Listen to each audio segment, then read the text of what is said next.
Que la paix soit sur vous, les Gaulois et les Gauloises, courageux résistants à la dictature sataniste, qui, dans quelques années, ne sera plus mondiale. Je vais aujourd'hui vous expliquer pourquoi je suis persuadé que le retour de la monarchie en France se fera au cours d'un mois de juillet. Alors, je sais pas de quelle année, mais pour moi, ça sera forcément un mois de juillet. Pourquoi ? Comme je vous disais, le Mahdi a été Imran et Sainte-Anne. Or, la fête de Sainte-Anne est le même jour que celle de son mari, c'est dans la tradition chrétienne on l'appelle Joachim, et c'est en juillet.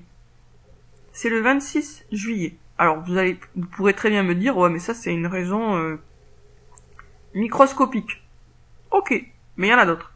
Donc, fête de Sainte-Anne, même jour que celle d'Imran, alias Joachim ou Joaquin, en juillet. Je crois que c'est le 26 juillet. Bon, premier point. Ensuite, ce n'est pas fait exprès, mais vous avez peut-être remarqué que moi, sur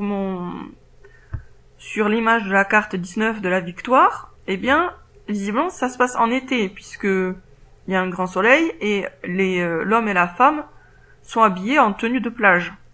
Lui, il a juste un short et elle a une robe courte. En fait, au départ, c'était une image de volley, de joueurs de volley sur la plage. Donc, ça va bien avec le mois de juillet.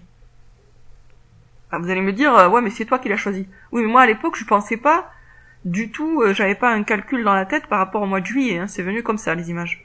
Bon. Ça encore, on peut dire aussi, c'est pas grand chose. Mais il y a pas que ça. Il y a le fait que, on fête la prise de la Bastille en juillet. La prise de la Bastille symbolise l'effondrement de la monarchie. Donc, il y aurait une certaine logique à ce que le rétablissement de la monarchie se fasse aussi en juillet. Mais attendez, il n'y a pas que ça. Donc, on a la fête de Sainte-Anne, la fête de son mari, le 14 juillet, la carte 19, la victoire.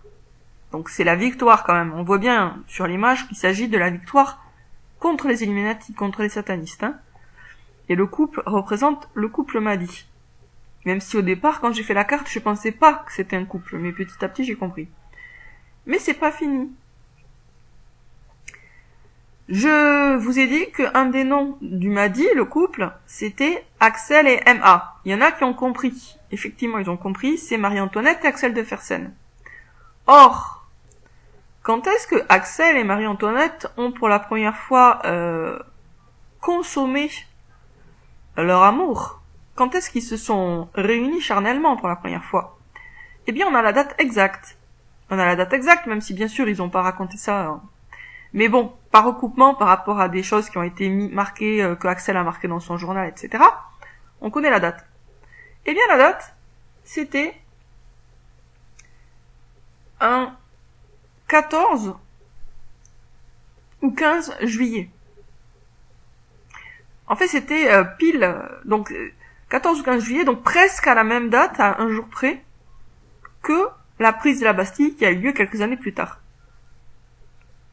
Et il y a un rapport entre les deux. Parce que Marie-Antoinette était certainement la première reine de France à tromper son mari. Ça c'est su. Le peuple a su que les enfants royaux, enfin pas le premier mais le deuxième ou le troisième, n'étaient pas de Louis XVI. Et ça a beaucoup contribué à l'effondrement du prestige de la monarchie. Et bien sûr, les gens qui y travaillaient activement, c'était les francs-maçons derrière. Mais en consommant leur amour, Marie-Antoinette et Axel de Fersen ont d'une certaine façon précipité la fin de la monarchie. Et donc ils sont d'une certaine façon, et en un certain sens, tous les deux responsables de son effondrement. Et ils vont être aussi responsables de son rétablissement, puisque c'est le Mahdi. Donc ils ont joué un rôle, malgré eux, c'était pas du tout le but, hein, bien sûr.